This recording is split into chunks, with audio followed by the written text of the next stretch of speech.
जिसने श्रीमद् भगवत गीता सुनाई, भागवत कथा, वेद, पुराण सब कुछ परमात्मा की महिमा से भरे पड़े हैं। कहते हैं सृष्टि की जब शुरुआत हुई तो एक अंडाकार ज्योति सृष्टि पर आई और उसने सारे जगत को रच दिया।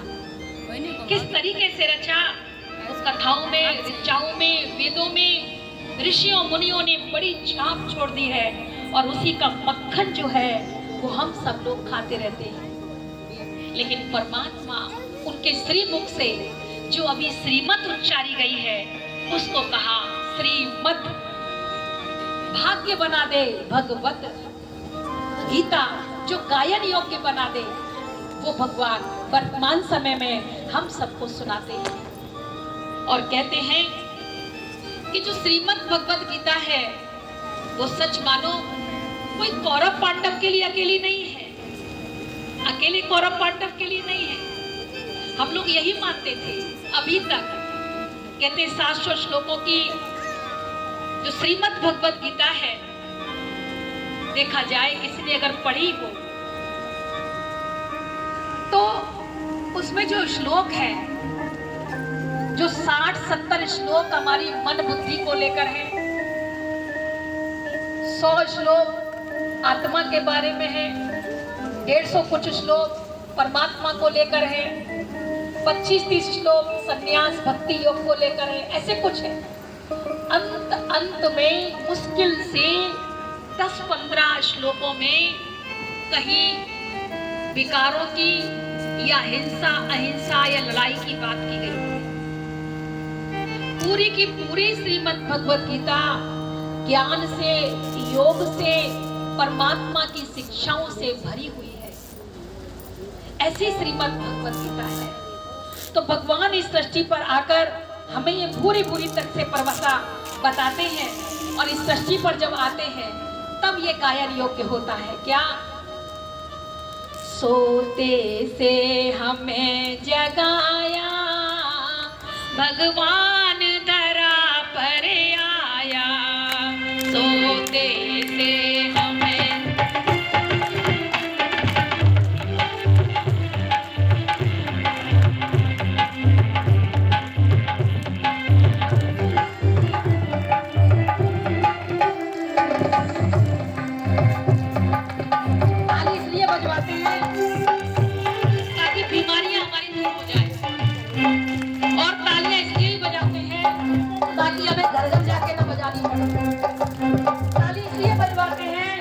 आप सो ना जाए, ताली इसलिए बजवाते हैं ताकि आप आनंद हो और भगवान परमात्मा का अपने मन के अंदर दर्शन करते रहे।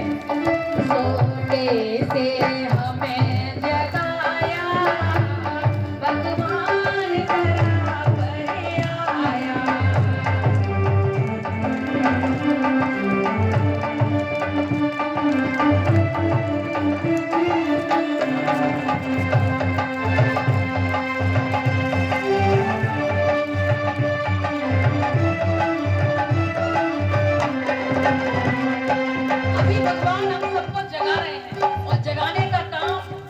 भगवान से अच्छा कोई कर नहीं सकता, क्योंकि वो माँ है और माँ बच्चे को जिस कदर जगाती है ना, उतना प्यार से पिता भी नहीं जगाता। इसलिए कहा सोते से हमें जगाया, भगवान धरा पर आया।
बच्चे को दे दिया, दौरानी का जेठानी का, इसलिए इसको नहीं देना, इसको देना।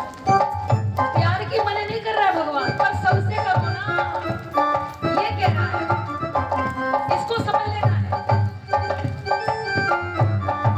ये सोते से जगा रहा है, ऐसे सोते से नहीं जगा रहा है, जो यहाँ सो गए ना वहां से जगा रहा है। सोते से हमें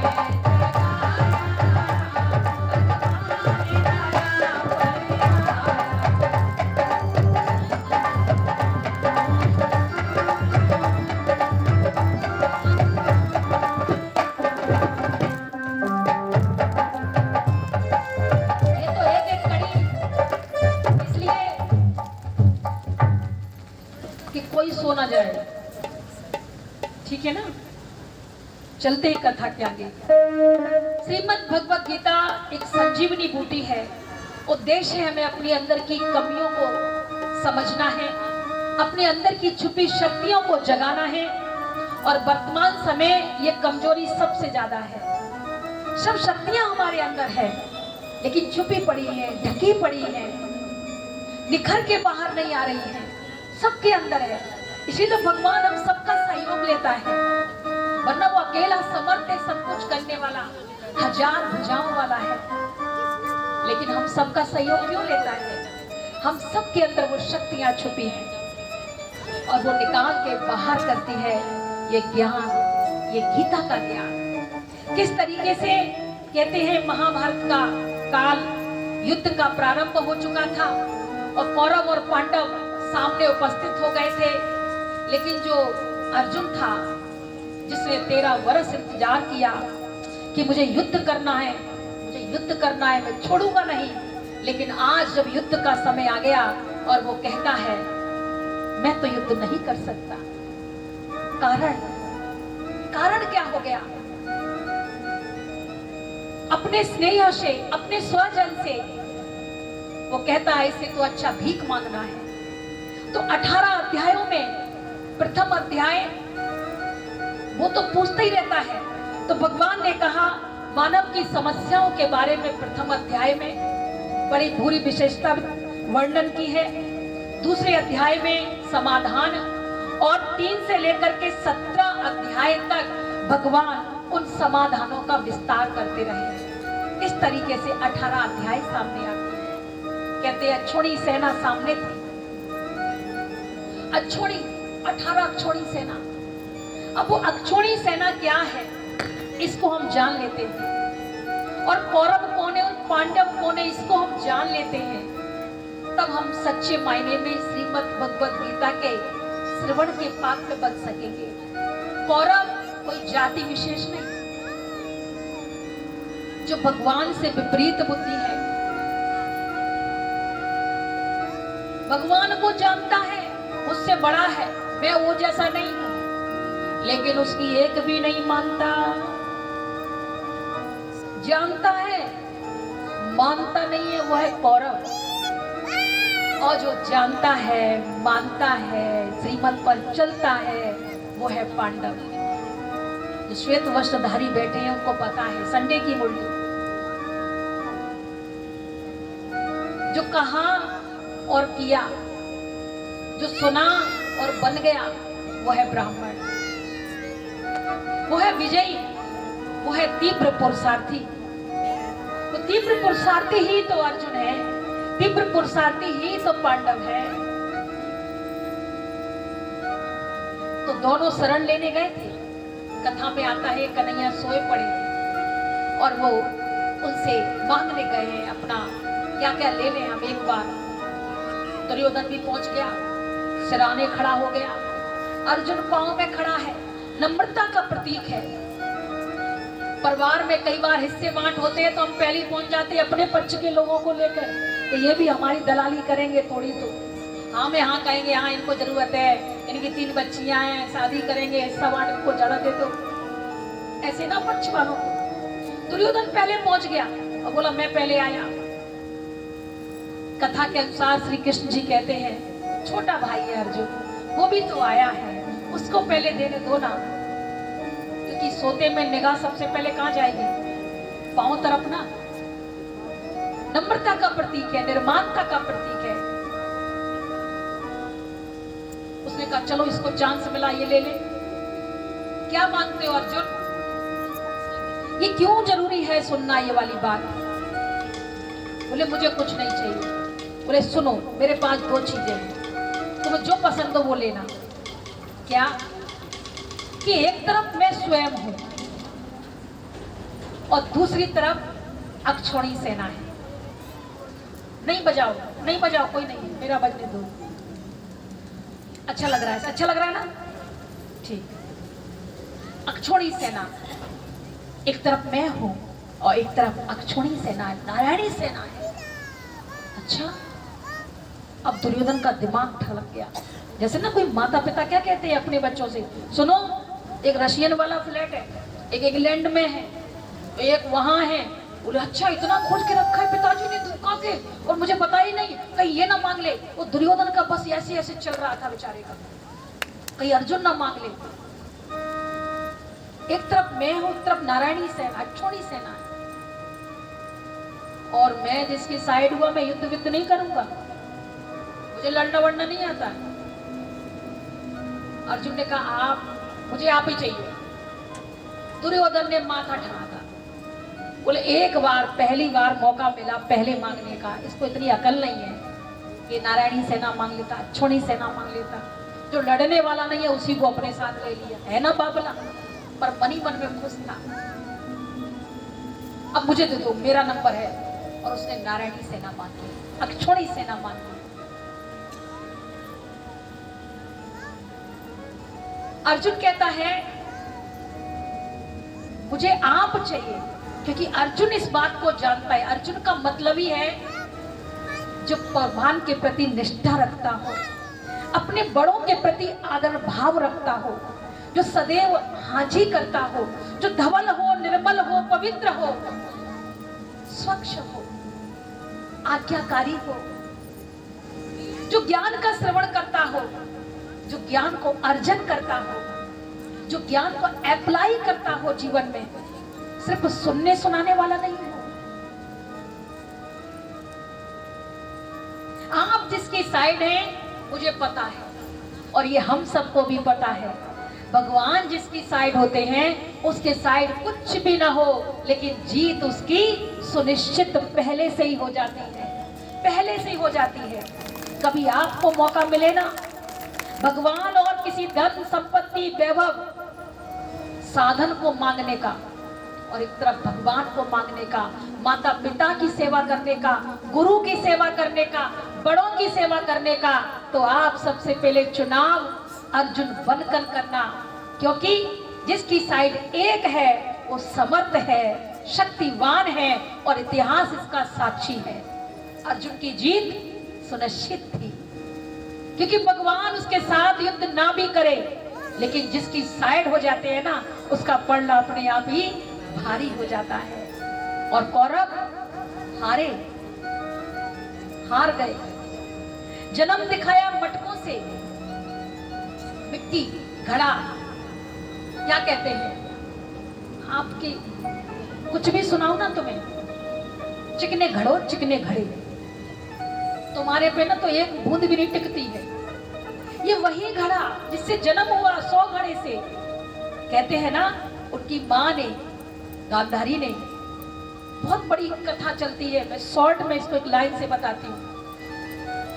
कुंती को आशीर्वाद से 5 पुत्र हो गए, धर्मपुत्र युधिष्ठिर, सूर्यकर्ण, अश्विनी कुमार, तो उनकी जो माद्री थी उससे नकुल, सहदेव, भीम, वायु, ऐसे सब 5 हो गए। उन्हें करे वो मेरे से छोटी, उसको पहले हो गए, राजगद्दी वो मिलेगी मुझको। तो कहते वेद व्यास के आशीर्वाद से उसको हुआ, 2 साल में पेट से निकला, वो भी लोहे का था। उसने कहा फेंक दो इसे, मतलब फेंको नहीं, मेरे आशीर्वाद से हुए, इसके टुकड़े करो, घड़े मटके में डलवाओ और डाले। कहते हैं जब मटके के ढक्कन खोले गए ना, तो जब कौरवों का जन्म हुआ तो शियार, गीदड़, कौवे चीख कर रहे थे, जैसे कि मेरा बुराई का शहजादा आ गया हो, कयामत की रात आ गई हो जैसे। और इधर पांडवों का जब जन्म हुआ है तो कहते दुदंबिया बजी, सहनाइयां बजी, देव देवियों ने पुष्पों की वर्षा की। तो सच आपके घर में भी जब कोई जन्म लेता है, कोई देव पुरुष आता है, कोई फरिश्ते का जन्म होता है, तो उनका क्या यही तो भाव होता है ना। तो इस तरीके से तो पांडव कौरव, जिसके माता पिता देखो अंधे, अंधे ये वाले अंधे की बात नहीं है यहाँ। ब्रह्मा कुमारी अगर भगवत सुनाती है तो अध्यात्म सुनाती है। ये अंधे होना ना होना ये अपने हाथ की बात नहीं है, अभी तो अब तो हो गए, भले कर्मों की बात है, लेकिन ये अंधे वाली बात नहीं है। लेकिन जिनके माता पिता अपने अधीनस्थ बच्चों को, अपने लोगों को मनमानी वाले कर्म से रोकते नहीं हैं, गलत काम कर रहा है तो भी उसे रोक नहीं पा रहे, कंट्रोल नहीं कर पा रहे, वो ऐसे माता पिता है, चाहे आंखें खुली है चाहे बंद है। कई बच्चे माता पिता की बात नहीं मानते हैं और इतना गलत कर जाते हैं कि जीवन भर उन्हें कोर्ट कचहरी के चक्कर काटने पड़ते और जवान बच्चा जेल के अंदर है। ये वही बात है वर्तमान में कि अंधे माता पिता हैं। कहते हैं जहां अध्यात्म अंधत्व होता है वहां भयानकता बड़ी भारी होती है, और वो भयानकता से कुरुक्षेत्र के तक युद्ध पहुंच जाते हैं। जैसे यहाँ के केस कोर्ट कचहरी तक पहुंच जाते हैं, घर के केस। तो भगवान इस सृष्टि पर आकर हमें सबसे पहले अर्जुन बनाता है ताकि हम आज्ञाकारिता, हाँ जी, श्रेष्ठाचारी, ये सारे गुण सीख सके। तो भगवान इस सृष्टि पर आकर, और सारा श्रीमद् भगवत गीता योग से भरा पड़ा है, सबसे युद्ध कहीं भी नहीं, लेकिन युद्ध का कितना बड़ा तांडव दिखा दिया है। तो कहते हैं विषाद योग, ज्ञान योग, ज्ञान योग, फिर योग, भक्ति योग, सारे योग से भरा पड़ा है 18 अध्याय। ध्यान योग, विभूति योग, संन्यास योग। अब समझने वालों को समझना है कि भगवान इस सृष्टि पर आकर क्या करते हैं। और कुरुक्षेत्र कहते 18 अक्षोणी सेना है। तो एक अक्षोणी, एक अक्षोणी,